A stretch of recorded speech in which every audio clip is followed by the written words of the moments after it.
February 2017. Two teenage girls in Delphi, Indiana, set out on a hike along an old railroad bridge. They were laughing, taking pictures, and posting to Snapchat like any other day. But just hours later, they vanished. The next day, their bodies were found near the trail. And the only clues left behind were a grainy video and a chilling audio recording captured on one of the girls' phones. A man in jeans and a jacket, walking toward them. And his cold voice saying just 3 words that still haunt millions today. Guys, down the hill. This is the Delphi murders. One of the most disturbing unsolved cases in American true crime history. Liberty German was just 14 years old. Her friends called her Libby, smart, funny, and always on her phone, posting updates and sharing her day. Abigail Williams, 13, was her best friend. Abby loved art and volleyball. Together, they were inseparable, like sisters. On the morning of February 13, 2017, the girls had a school day off. It was one of those rare winter days in Indiana when the sun was shining, the air was crisp, and the whole afternoon felt free. They decided to go hiking on the Monon High Bridge trail, a popular spot in the small town of Delphi. The bridge itself was old, abandoned, and unsettling. Wooden planks stretched across a deep drop, with gaps wide enough to see the ground below. Locals said it wasn't a place for kids, but for Libby and Abby, it was just another adventure. At 2:07 p.m., Libby posted a Snapchat photo of Abby walking across the bridge. It was cheerful, casual, two friends enjoying the day. But that would be the last image of them alive. When the girls didn't show up at the planned pickup spot later that afternoon, their families knew something was wrong. Calls went unanswered.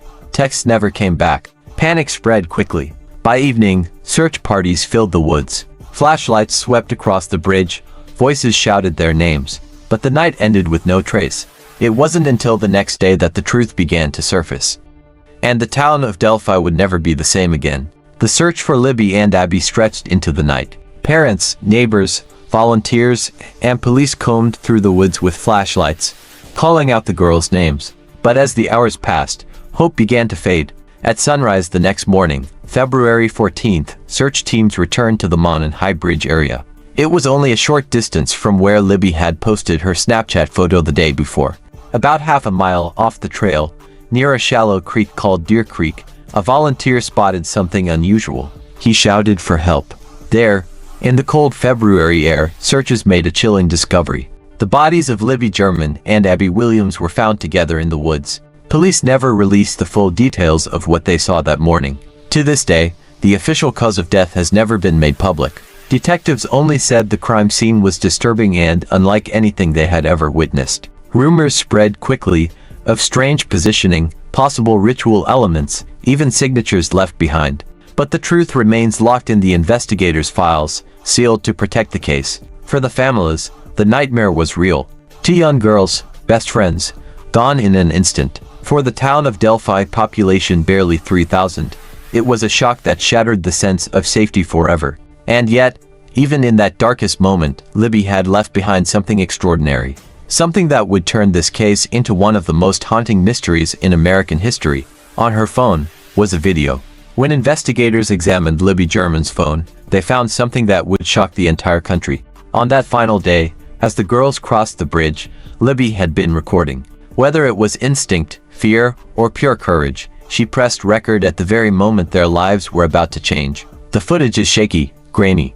It shows a man walking steadily toward them on the Monon High Bridge. He wore jeans, a navy jacket, and a hoodie pulled up under a cap. His hands were in his pockets, his head slightly down. At first glance, he looked like any ordinary man out for a walk. But something in his posture, something in his pace, felt wrong. That's when police revealed the most chilling piece of evidence. A short audio clip, extracted from Libby's phone. Just 3 words, spoken in a calm, commanding voice. Guys, down the hill. Those words would become infamous. Played over news broadcasts, podcasts, YouTube videos, burned into the minds of millions. Think about it. This was one of the only times in history when murder victims had the courage and awareness to record their killer in real time. The FBI and Indiana State Police released a composite sketch of the man. They asked the public to listen to his voice, to study his gait, to look closely at the blurry image from the bridge. Thousands of tips flooded in from across the USA and the UK. Every man in Delphi who resembled the sketch became a suspect in the eyes of the public. Neighbors began looking at one another differently. Paranoia spread. Parents kept their kids home. The small town was on edge. But for investigators, the evidence raised as many questions as it answered. Why did Libby start recording? Did she know him? Did she sense danger before Abby even realized it? And most haunting of all, what happened in the moments after that recording ended? Police have never released the full video or audio. They've only given the public those 3 words and that single blurry image. What else is on that phone remains sealed, kept secret to this day, to protect the investigation. The evidence was real. The suspect was real. His voice, his face, his presence, all captured by a 14-year-old girl who refused to let him erase her story. And yet, even with that chilling recording, the killer walked free. The video, the audio, the sketch.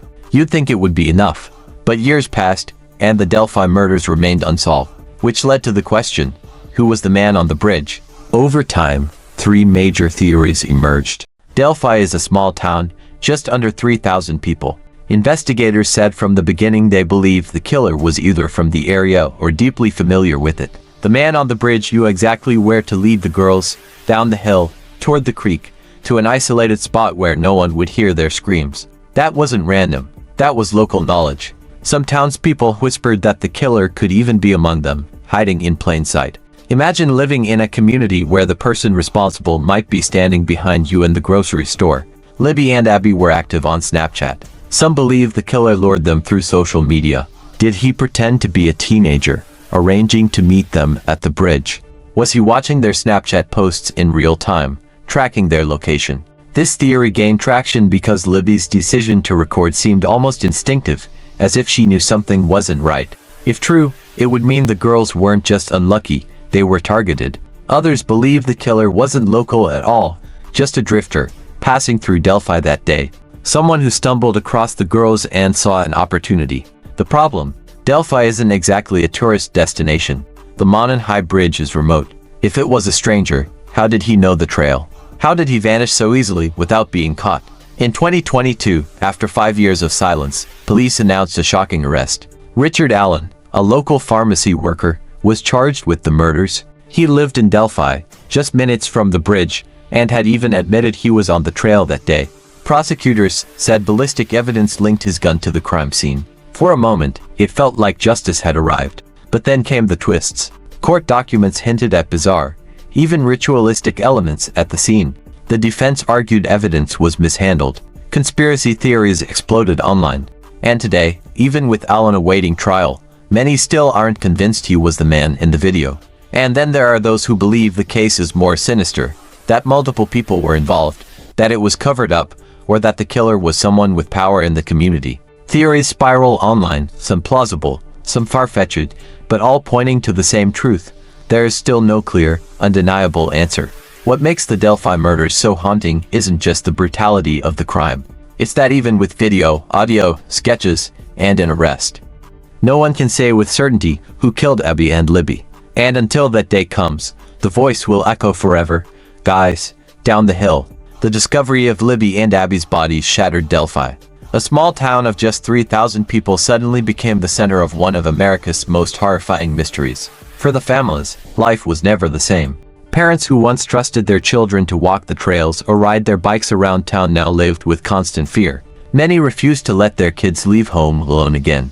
Delphi wasn't just shaken, it was scarred. Schools held vigils. Thousands gathered with candles, praying for justice. The girls' faces appeared on t-shirts, posters, and billboards across Indiana. And yet, months passed with no arrest. Each day that went by deepened the town's suspicion. Was the killer one of them? A neighbor, a coworker, even a friend?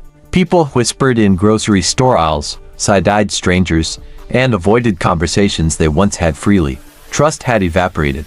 The case gained national and international attention. News outlets across the USA and UK broadcast the haunting audio clip, Guys, Down the Hill. Podcasters, YouTubers, and armchair detectives dissected every second of the video, every syllable of the recording, every line of the police sketches. Delphi became a household name for true crime audiences around the world. But the endless coverage also brought pain. For Libby and Abby's families, every headline was a reminder of the nightmare. They wanted justice, not speculation. Still, they stood strong, attending every press conference, begging the public to keep the case alive. And then came 2022, the arrest of Richard Allen. For a brief moment, hope flickered. Finally, someone was charged, but the relief was short-lived. As court documents surfaced, rumors of ritualistic details at the crime scene spread like wildfire. Theories multiplied, the internet exploded, and people began to wonder, was Allen really the killer, or was the real monster still walking free? Even today, years later, the case is far from resolved. Delphi has tried to heal, but the bridge, the creek, and the woods remain symbols of a crime too horrific to forget. Visitors still come to the trail, some leaving flowers, some just to see the place where the nightmare unfolded. For true crime communities in the USA, UK, and beyond, the Delphi murders have become more than a case. They're a haunting story of two young girls whose final moments were captured on a phone, a story of courage, tragedy, and a mystery that refuses to be silenced. Because until the world hears the full truth, until every question is answered, one sound will always echo in the darkness of Delphi. Guys, down the hill. And so we return to the haunting question that has hung over Delphi since 2017. Two young girls, a grainy video, a chilling voice that whispers, guys, down the hill. The evidence is there, the photo, the audio, even an arrest. But the truth, still out of reach. Was it really Richard Allen? Was it someone else hiding in plain sight? Or was there more than one person involved that day? What makes this case so terrifying is not just what happened, but what remains unknown. The secrecy of the crime scene, the unanswered questions, the silence that lingers, even now. Libby and Abby's courage left us a message, a clue frozen in time. But it's a puzzle that, after years, we still cannot solve. And until justice is certain, the words down the hill will continue to echo, not just in Delphi, but across the world. So I'll leave it to you. What do you believe? Was this the work of one man, or something far more complex? Comment your theory below, because your voice keeps this case alive. And if you want more stories like this, mysteries that shock, disturb, and demand answers, make sure to subscribe, like this video, comment your thoughts, and share it with others. The world may never know the full truth about Delphi, but one thing is certain, the moment we stop talking about Libby and Abby, is the moment their voices are truly lost. Thank you for watching. Don't forget to subscribe, hit the like button, and drop your thoughts in the comments. Every voice matters.